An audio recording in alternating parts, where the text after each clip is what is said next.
Ja, gode båtfolk. Nå skal jeg gjøre et forsøk på å hoppe etter Wirkola. Etter gode, dyktige taler så skal dere høre meg foredra om juridiske tørresbesvindeligheter. Det blir en helt annen opplevelse. Jeg skal ikke si forbi om meg selv, det er ikke mitt favorittemne å diskutere. Men jeg altså partner i advokatfirmaet Judicium i Bergen. Jeg har drevet med båtsaker siden jeg begynte i advokatyrket for nå er det 26 år, 1 måned, 11 dager og noen timer siden. Jeg er oppvokst i båtbransjen i et båt- og motorforhandleri, og jeg solgte min første påhenger i min fars butikk da jeg var 11 år. Jeg har drevet med litt av hvert som har med båt å gjøre. Min egen båt, den kjøpte jeg først da jeg var tidlig på 90-tallet. Det var jeg og Stein Viken som fant opp ordet båtjus back in the day. Det beskriver det rettsområdet som omfatter alt som har interesse for båtbrukerne, altså alt det juridiske til båtbruken. Og det er det jeg beskjeftiger meg med for Båtforbundet. Så driver jeg også og skriver en del rart på nettsidene mine om båtjus og båtliv, det er båtjus.no.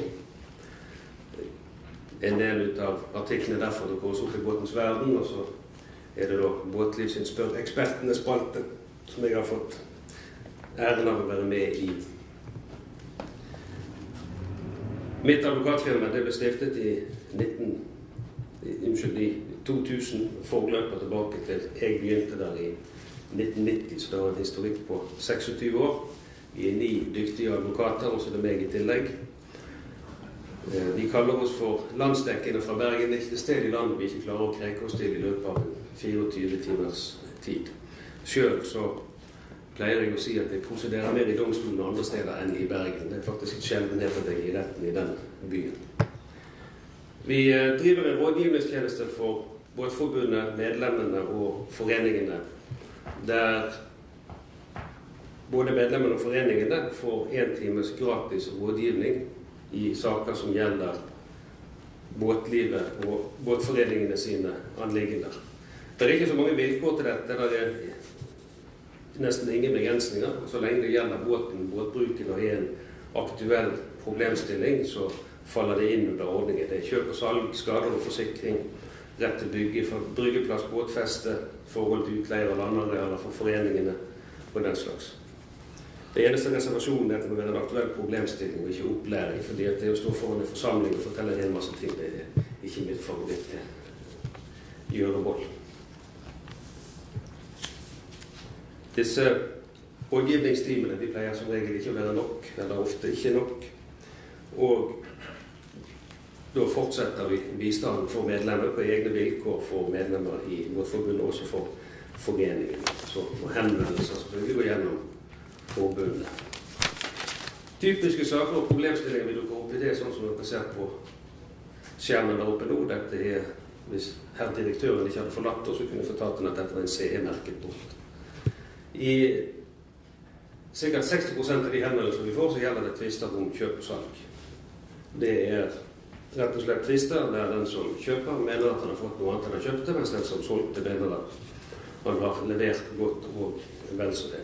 Grunnen til at det blir slike tvister, det er som regel at man ved kjøp av båt har et annet fokus enn på hva det er man skal få levert. Jeg pleier å si det sånn at det er veldig mange som, når de kjøper båt, så ser de for seg solnedgangen og ektefellen på akterdekket, ja fruen selvfølgelig på akterdekket i gjennomsiktig kjole med reker og hvitvin og solnedgang. Mens det de får i stedet for,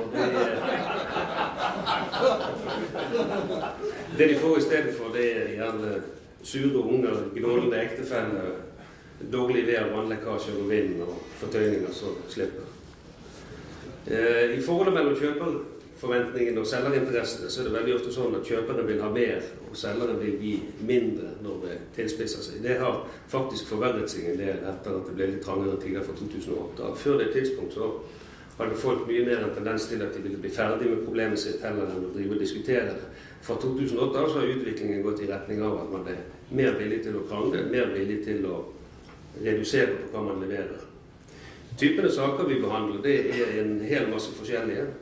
Altså de tekniske problemstillingene som ligger under. Det har vært en god del med plastpest, en problemstilling som er på vei ut. Der har vi fått slått fast av Oslo tingrett og senere en dom i Borgarting lagmannsrett som sier at plastpest normalt på eldre båter ikke er mangel.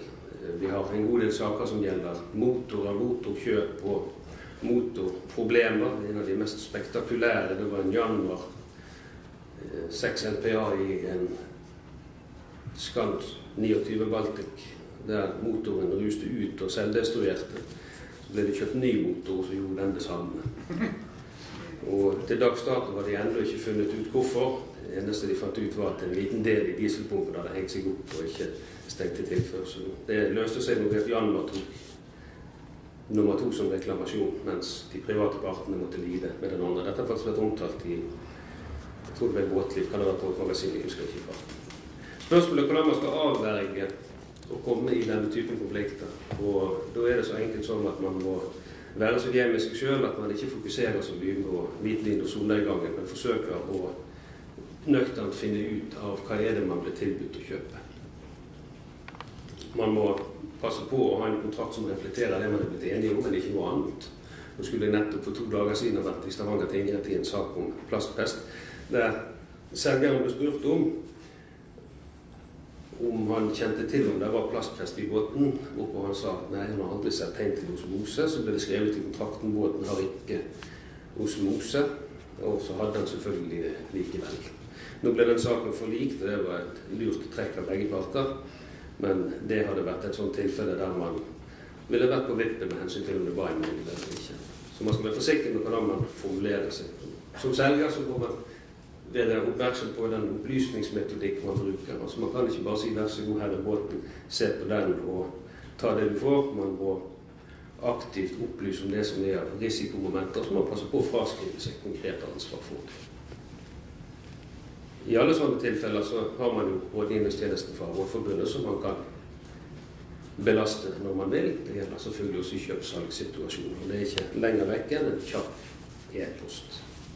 Det som er på bildet her nå, det er ikke en båt som lekker ovenifra, så det kan se sånn ut. Det er en Ford Merlin 450 hester, spesialkonstruert for saltvannsskjølning. Det ser dere tydelig.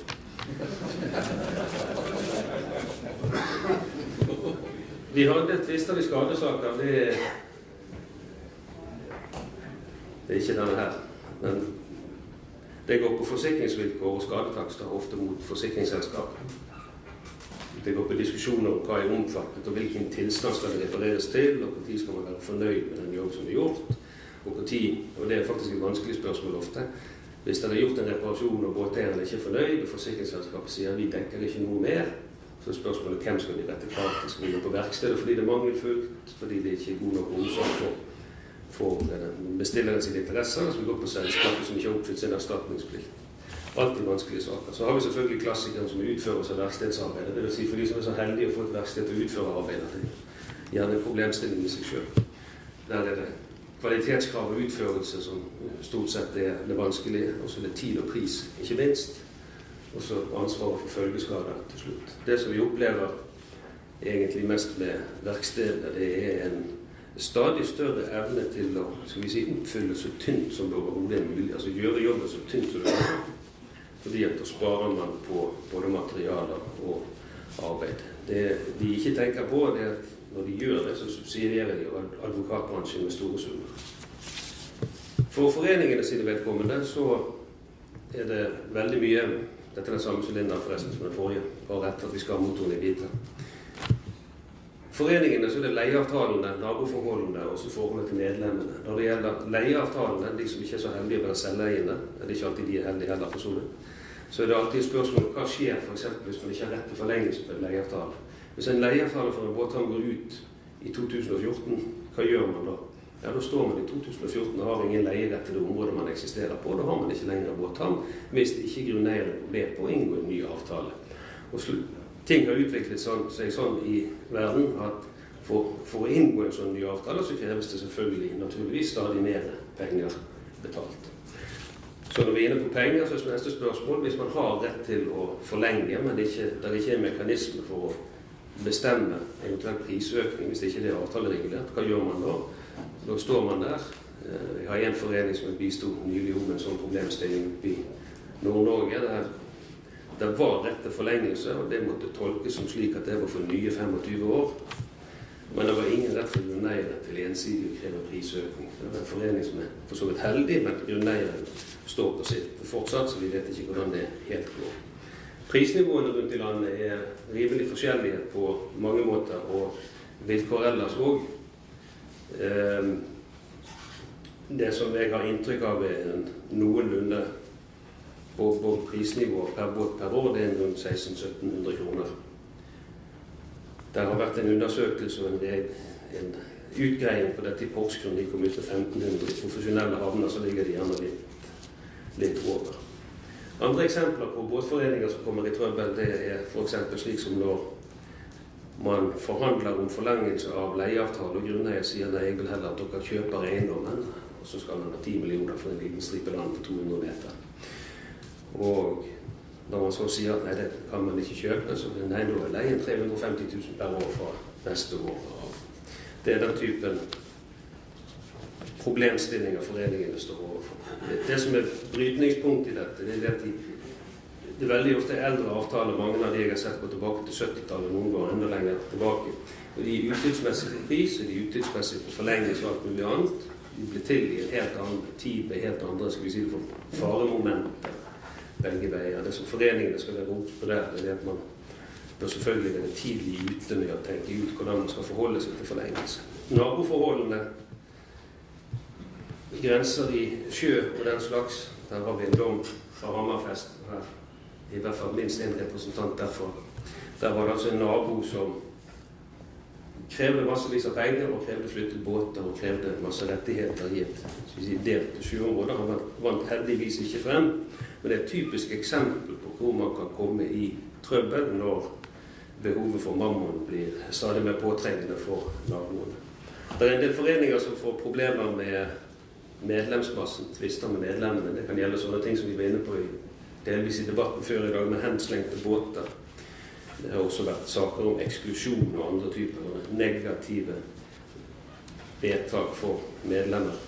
Det er vanskelig å si noe generelt om det, men de tvistene og situasjonen er alltid veldig tung å håndtere, fordi at det så mange interesser som trykker mot en annen. Det kan ha mange konsekvenser på kortere og lengre sikt for alle parter. Vi har vel bare fulgt kanskje 2 eksklusjonssaker til veis ende. Den ene ut av de var det truet med umiddelbart saksanlegg, og det slapp vi heldigvis. Hvordan det hadde gått tør jeg ikke forskuttere, fordi at man kan aldri forutse hvordan det skulle gå. Det som er viktig i den typen forbindelser, altså alle forhold til medlemmene, det at man millimeternøyaktig i saksbehandling. Det gjelder også med gjenkjøp av plasser, innløsning av plasser og så videre. Jeg skulle si litt om trender og utviklingstendenser. Jeg har for så vidt allerede vært litt inne på det. For enkeltmedlemmene så det som jeg vil kalle for en sånn generell forjævliseringstendens mellom private. Det tar stadig større sjanser. Folk blir mye mer villige til i tider som vi har nå, til å lure unna. Det lyges mer. Så jeg har sett tilfeller med ren og skjær løgn og bedrag. Jeg skal i Gulating lage seg 2 dager mandag tirsdag med en sånn sak, rett nok eiendom, men helt klart unnlatt opplyst vesentlige omstendigheter. Det helt på bedrageriets grense. Tendensen til å ville gå i den retning, altså forlate den kristne barnetro og bli banditt, den øker. Og det faktisk et bekymringsverdig tegn i tiden, og det er faktisk også viktig at man forsøker å bekjempe det på alle måter, for det er ikke bra hverken for båtliv eller annet når det som skulle være en positiv greie blir til en krangel om dypere moralspørsmål, og der også fallhøyden blir betydelig større for den det gjelder. Den som ender opp med å tape og blir bebreidet for å ha begått uriktigheter. Det er også større kranglevilje. Det er vel ingen nyhet. Til flere folk blir i samfunnet, til flere arenaer vi får å snakke sammen på, til mer kranglevilje blir det, men også mindre imøtekommenhet folk imellom. I den forstand at det er mindre vilje til å forlikes og bli enige. Plastpresssaken jeg skulle hatt i Stavanger på torsdag er et godt eksempel. Da måtte jeg tvinge både min egen part og motparten sin advokat til å gå med på forlik. Og til nesten true de med fysisk vold for å få de til å gi seg. Og det var kun fordi at det jeg mente var et riktig forlik, det skulle jeg ha gjennomført. Jeg skal si litt om rettsutviklingen, altså utviklingen i hvordan juridiske spørsmål avgjøres. Der synes jeg at jeg ser en dreining mot strengere mangelsbedømmelse, altså at det skal mer til for en mangel foreligger enn selvfølgelig de klare tilfellene. Plastpestdommen er et veldig godt eksempel på det. Det har i all sin tid vært formodningen og meningen og tanken at plastpest stort sett alltid er mangel. Jeg skal ikke underslå at jeg har ment det selv, men jeg har latt meg reformere over tid. Det er en innstrammingstendens i lignende sakstyper, altså på fast eiendom, så blir det også vanskeligere å vinne frem med mangelskrav, altså særlig for skjulte feil. Det som er straks mer bekymringsverdig, det er at det er en tendens til betydelig øket bruk av sakkyndige, altså takstfolk, utredere, folk som skriver lange rapporter og har sterke meninger, og en opplåsning og vidløftiggjøring av saker, spesielt når de står for domstolen. Det er faktisk slik at det er enkelte som tror at bare de har en eller annen som kaller seg konsulent, og han skriver en rapport, så er det dermed en god vare. Det er jo selvfølgelig ikke nødvendigvis det, for de kan alltid prøves og utfordres.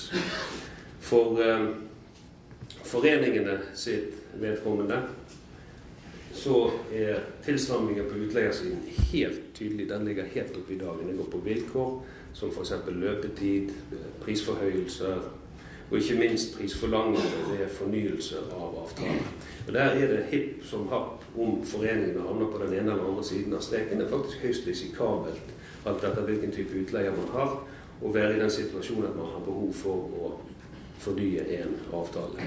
Det som er viktig her, og som er en av mine kjepphester, jeg har ikke så mange, det er at foreningene må ta rede på sin rettsstilling i god tid. Det betyr at foreningene må i flere år før avtalene løper ut, begynner å tenke ut hva blir konsekvensen av opphør av avtalen, hvordan kan vi få den fornyet, på hvilke vilkår, hva kan vi ellers gjøre, hva er alternativene.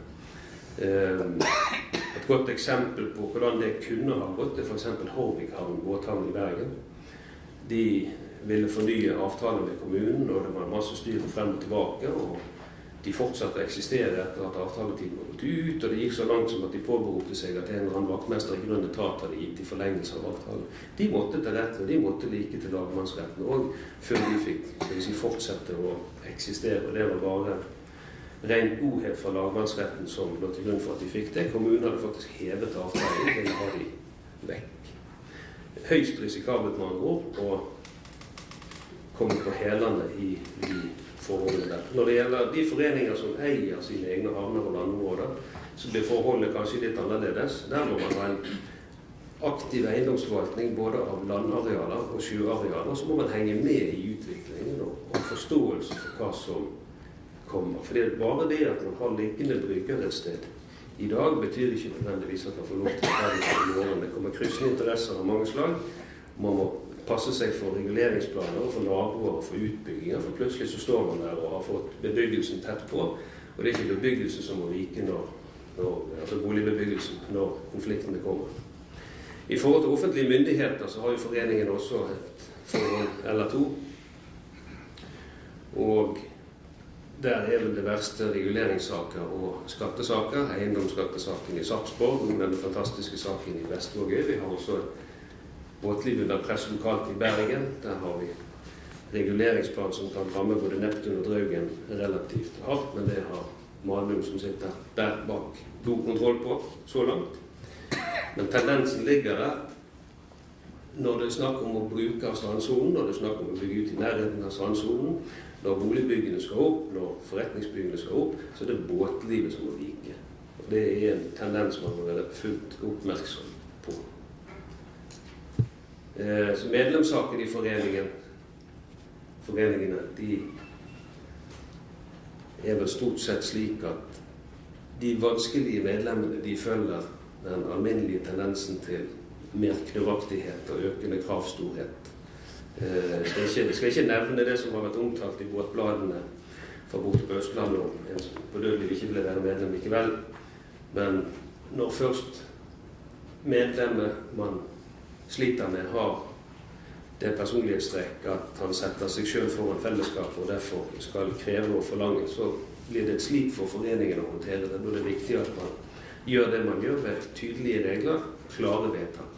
ulne vedtak på generalforsamlinger og vedtekter som er vanskelig å tolke. Det er veldig, veldig uønsket. Så der har man muligheter for å gjøre mye bra. Det var stort sett det jeg hadde tenkt å si her i dag. Jeg vet ikke om jeg har holdt tiden en gang, men det sluttet jeg å bry meg med da vi passerte 3, egentlig. Jeg har som en sluttappell, så har jeg 2 råd til forsamlingen, både som privatpersoner og som båtforeninger. Det er man skal kreve sin rett, og man skal oppfylle sin plikt. Når man krever sin rett, så kan man godt gjøre det med måte. Når man oppfyller sin plikt, så må man fint gjøre det med vett og forstand. Og så må man selvfølgelig søke råd i tide. Takk for meg.